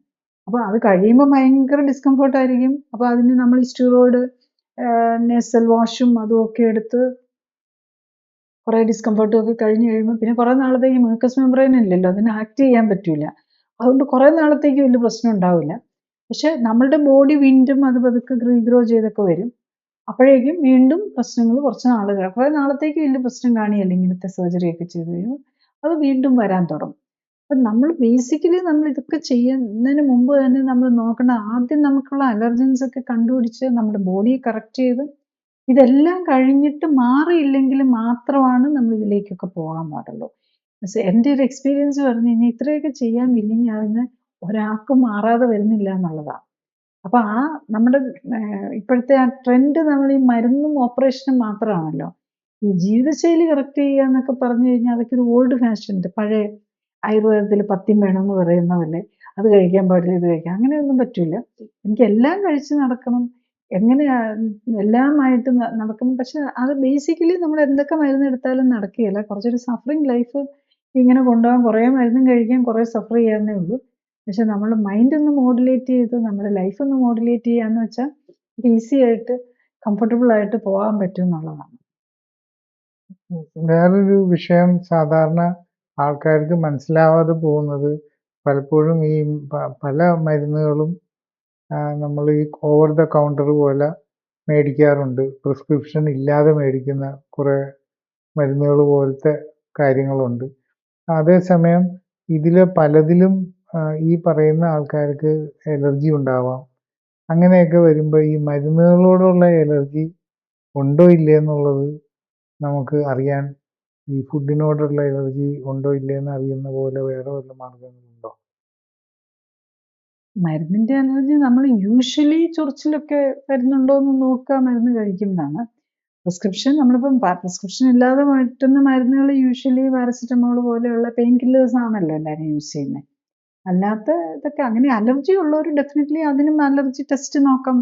അപ്പം അത് എല്ലാ മരുന്നുകളോടുള്ള അതിനോട് അലർജി ഉണ്ടോ എന്ന് അറിയാൻ പറ്റില്ല. യൂഷ്വലി ഇപ്പം നമ്മൾ ഇങ്ങനത്തെ അലർജിയൊക്കെ ഉള്ള പേഷ്യൻസിന് നമ്മൾ നോക്കുന്നതിൻ്റെ കൂടെ ഒരു അലർജി, ഡ്രഗ് അലർജിയും കൂടെ നോക്കാറുണ്ട്. ഡ്രഗ് അലർജി നോക്കുന്നതിൻ്റെ ഒരു ബേസ് എന്താണെന്ന് വെച്ചാൽ ഇഷ്ടംപോലെ മരുന്ന് മേടിച്ച് കഴിക്കുക എന്നുള്ളതല്ല. നമുക്ക് എപ്പോഴേലും ഒരു അത്യാവശ്യം വരികയാണ്, ഒരാൾക്ക് ബേസിക് ആയിട്ട് നീഡ് വരാവുന്ന മരുന്നുകൾ എന്താണെന്ന് വെച്ചാൽ, ഒന്ന് പെയിൻ കില്ലേഴ്സ്, 2 ആൻറ്റിബയോട്ടിക്സ്, പിന്നെ അനസ്തീസിയ ഓറിയൻറ്റഡ് ആയിട്ടുള്ള ചില മെഡിസിൻസ് ഉണ്ട്. നമുക്ക് പറയാൻ പറ്റില്ലല്ലോ, എപ്പോഴെങ്കിലും ഒരു ആക്സിഡൻറ്റ് വന്നു, ഒരു ഒടിവുണ്ടായി, അല്ലെങ്കിൽ ഒരു വലിയ മുറിവുണ്ടായി, നമുക്കൊരു അനസ്തീസിയ എടുക്കേണ്ടി വരാം. അപ്പോൾ അങ്ങനെയുള്ള ഒരു ഫ്യൂ മെഡിസിൻ, അത്യാവശ്യം അനസ്തീസിയക്ക് വേണ്ടിയിട്ടുള്ള ഏതൊക്കെ മെഡിസിനാണ് കുഴപ്പമില്ലാത്തതെന്ന് അറിയാനും, ആ പെയിൻ കില്ലർ എടുക്കേണ്ട വന്നു കഴിഞ്ഞാൽ അത് ഏതാണ് സേഫായിട്ട് എടുക്കാം, റീസണബിളി സേഫായിട്ട് എടുക്കാൻ പറ്റാമെന്ന് പറഞ്ഞ് ഉള്ളത് എടുക്കാം. പിന്നെ നമുക്ക് ഒരിക്കലും എക്സ്പോഷർ കിട്ടാത്ത ഒരു മരുന്നിനോട് നമുക്ക് ടെസ്റ്റ് എഴുതിയിട്ട് നമുക്ക് അറിയാൻ പറ്റില്ല. അതുകൊണ്ട് അങ്ങനെ ഇപ്പം പ്രഷറിനും ഷുഗറിനും എല്ലാം കഴിക്കുന്ന മരുന്നിനൊക്കെ അലർജി ഉണ്ടോ എന്ന് നമുക്ക് ടെസ്റ്റ് വഴി പറ്റില്ല. അതൊക്കെ എടുത്തു നോക്കി ചൊറിച്ചിൽ വരുന്നുണ്ടോ അല്ലെങ്കിൽ സൈഡ് എഫക്റ്റ് വരുന്നുണ്ടോ എന്ന് നോക്കി കണ്ടുപിടിക്കാനേ പറ്റുള്ളൂ. ബേസിക്കലി ഡ്രഗ് അലർജി എന്നതിൻ്റെ ഉദ്ദേശം ഇതാണ്: emergency medicines, antibiotic, pain killers, anaesthesia medicine, ഈ മെഡിസിനുകളോട് അലർജി ഉണ്ടോ ഇല്ലയോ എന്ന് കണ്ടുപിടിച്ച് വെക്കുക എന്നുള്ളതാണ് അതിൻ്റെ ഉദ്ദേശം.